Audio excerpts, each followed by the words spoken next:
পরের দিন সকালবেলা তারা পাথরটি নিয়ে কাছের জঙ্গলে গেল। পাথরটি হাতে ধরে বিপিনবাবু চোখ বন্ধ করে বললেন, কেউ কি আমাকে শুনতে পাচ্ছ? এমন সময় একটা সবুজ তোতা এসে ডালে বসে বলল, আমরা সবাই শুনতে পাচ্ছি বিপিনবাবু। বিপিনবাবু তো অবাক।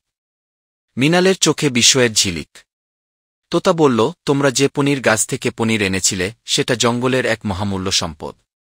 ওই পনির খেলে আমরা প্রাণীজগৎ আরও শক্তিশালী হই।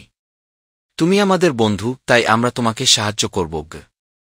বিপিনবাবু ও মৃণাল বুঝতে পারল, এই পাথর শুধু পশুদের সঙ্গে কথা বলার মাধ্যম নয়, এটি প্রকৃতি ও মানুষকে একসঙ্গে বাঁধার সেতু। তারা জঙ্গলের অন্যান্য প্রাণীদের সঙ্গেও কথা বলল, একটা দারুণ রঙিন ময়ূর, এক দুষ্টু বানর আর এক বুদ্ধিমান হরিণ। সবাই তাদের আন্তরিক স্বাগত জানাল। একদিন হরিণ এসে বিপিনবাবুকে বলল, বিপিনদা, তুমি তো মানুষ, তুমি জঙ্গলের কথা মানুষদের বোঝাতে পারবে। এই জঙ্গল আমাদের বাড়ি, আর মানুষ যদি এখানে গাছ কেটে ফেলে তাহলে আমরা সবাই বিপদে পড়ব। তুমি আমাদের হয়ে কথা বলো গি। বিপিনবাবু প্রতিজ্ঞা করলেন তিনি এই জঙ্গল ও এর বাসিন্দাদের রক্ষা করবেন। বিপিনবাবু ও মৃণালের জঙ্গলের অভিজ্ঞতা শুধু তাদের নিজেদের জন্য নয়, পুরো গ্রামকে বদলে দিল। তারা পনির গাছের গল্প আর জঙ্গলের প্রাণীদের কথা গ্রামের লোকেদের শোনাল।